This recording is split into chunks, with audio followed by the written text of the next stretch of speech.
Covishield vaccine को लेकर मची अफरा तफरी के बीच में मऊ जनपद के प्रसिद्ध कार्डियोलॉजिस्ट डॉक्टर गोपाल कृष्ण राय ने आज एक महत्वपूर्ण प्रेस वार्ता करते हुए कहा कि आम जनमानस को कोविशील्ड वैक्सीन को लेकर असहज नहीं होना चाहिए।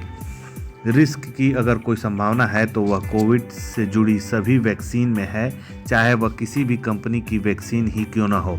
डॉक्टर गोपाल कृष्ण राय ने आगे कहा कि कोविशील्ड वैक्सीन से जान का खतरा नहीं है। रही बात युवाओं में हार्ट अटैक, हार्ट ब्लॉकेज के केसेज की, तो पहले भी यह केस युवाओं में देखे जाते रहे हैं। हार्ट ब्लॉकेज अचानक नहीं होता है, यह वर्षों की प्रक्रिया है। साधारण फ्लू और इन्फेक्शन से भी हार्ट अटैक का रिस्क काफ़ी बढ़ जाता है। इसलिए कोविशील्ड वैक्सीन को लेकर घबराएं नहीं, न ही पैनिक हो। लोग डर रहे हैं, क्या है?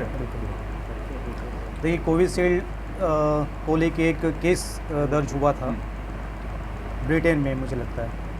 तो वहाँ पे किसी पेशेंट को कोविशील्ड लगा था और उसको परमानेंट ब्रेन डैमेज हुआ था। इसके लिए उन्होंने केस किया था। तो बाद में अभी जो न्यूज़ आई है उसमें एस्ट्राजेनेका कंपनी जो कोविशील्ड बनाती है, उन्होंने एक्सेप्ट किया है कि जो थ्रोम्बोसिस या जो क्लॉट बनने वाली जो दिक्कत है वैक्सीन से, वो हो सकती है। ठीक है, हमारे पास बहुत सारे केस रिपोर्ट और केस सीरीज़ ऑनलाइन अवेलेबल हैं, जो विभिन्न ब्रिटेन में, नीदरलैंड, ऑस्ट्रेलिया, डिफरेंट कंट्री में हुए हैं। उसमें ये देखा गया है कि कोविशील्ड से थक्का बनने का जो रिस्क होता है वो बढ़ा है। लेकिन वो जो रिस्क बढ़ा है वो सारी वैक्सीन से है।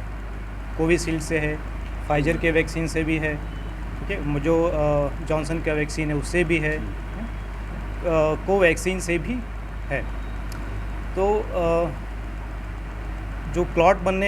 जो वैक्सीन से क्लॉट बन रहा है, ठीक है, उसका एक सारे केस रिपोर्ट में, केस सीरीज में एक ड्यूरेशन फिक्स है, एक ड्यूरेशन आया है कि इसी ड्यूरेशन में वैक्सीन आज आपको लगा अगर, तो 30 से 40 दिन में आपको ऐसी बीमारी हो रही है।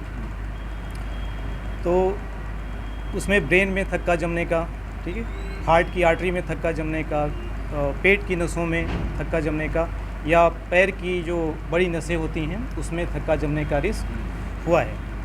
ये सारी वैक्सीन से देखा गया है। किस वैक्सीन से ज़्यादा है और किस वैक्सीन से कम है, वो उसमें एस्ट्राजेनेका से ज़्यादा है। अभी आपके पास पेशेंट आ रहा है डॉक्टर साहब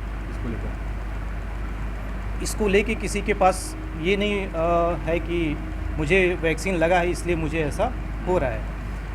आजकल ओपीडी में जब से ये केस रिपोर्ट आया है तब से 2-3 पेशेंट कल भी आए थे, आज भी 1-2 आए हैं, बोलते हैं सर मुझे वैक्सीन लगा है, मुझे यहाँ पे दर्द हो रहा है, क्या वैक्सीन से हो सकता है क्या?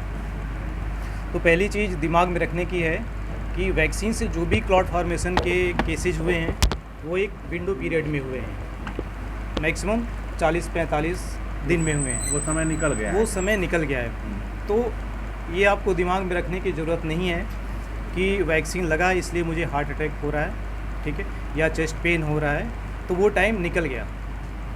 दूसरा ये है कि वैक्सीन लेना है कि वैक्सीन नहीं लेना है। कोविड इन्फेक्शन के बाद जितने भी सीरियस केसेस हुए हैं, जो मॉर्टेलिटी हुई है, उसमें जो मेन कारण है चेस्ट इन्फेक्शन और रेस्पिरेटरी डिस्ट्रेस, और एक बड़ा मेन जो कारण है उसका पल्मोनरी एम्बोलिज्म बोलते हैं उसको, मतलब जो फेफड़े को नसें ले जाती हैं उसमें थक्का जमना, वो कोविड इन्फेक्शन के कारण होता है, जिसका अगर हम परसेंटेज में देखें तो 1, 2 या 3% के आसपास डिफरेंट केस स्टडी में ऐसा आया है। तो अगर वैक्सीन आप नहीं लगवाते हैं, वो ज़्यादा रिस्की है कि आप वैक्सीन लगवा लें, जो कई गुना खतरा है। कोविड वायरस से हमें थक्का जमने का रिस्क कई गुना है, ठीक है, एज़ कम्पेयर टू अगर हम वैक्सीन लगाते हैं तो वैक्सीन से जो भी इस समय भ्रांतियाँ फैली हुई हैं उसको दिमाग से निकाल देना चाहिए,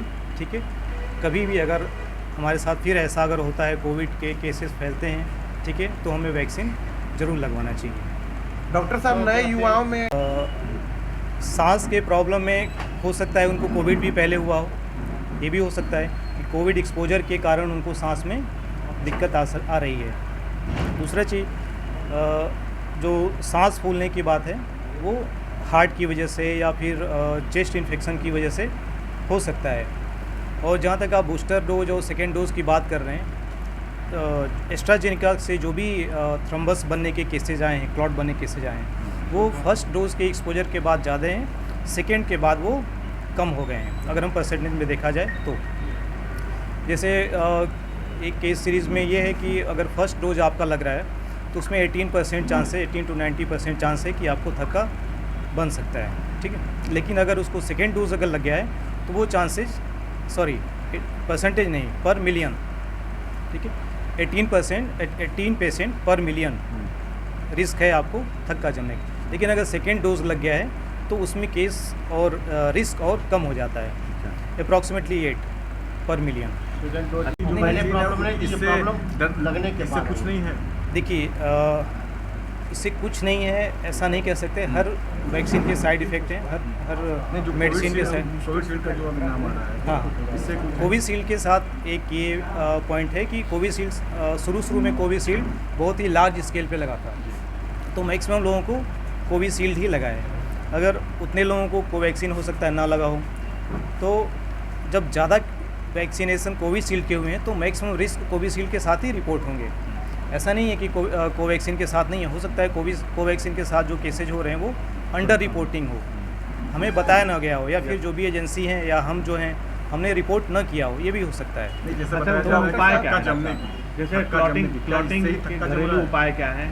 लहसुन भी लोग यूज़ करते हैं कि ब्लड पतला हो जाए, या ऐसे उपाय कुछ बताइए कि। देखिए घरेलू उपाय तो मुझे नहीं पता है, जो मेडिकल साइंस में जो उपाय है वो वही है, खून पतला करने की दवाएं होती हैं, थक्का गलाने की दवाएं होती हैं, और जो क्लिनिशियन को या फिर डॉक्टर्स को अवेयर होना है इसके लिए, अगर किसी पेशेंट को थक्का जम जाता है, वैक्सीन लगा है, कोविशील्ड लगा है, 15-20 दिन या महीने भर के अंदर आता है पेशेंट हमारे पास और उसको ऐसे कुछ सिम्टम है कि उसको थक्का जम सकता है ना, या फिर कोई वेनस थ्रोम्बोसिस है या फिर हार्ट की दिक्कत है, तो हमें उसका ट्रीटमेंट पता होना चाहिए कि हाँ कैसे करना है।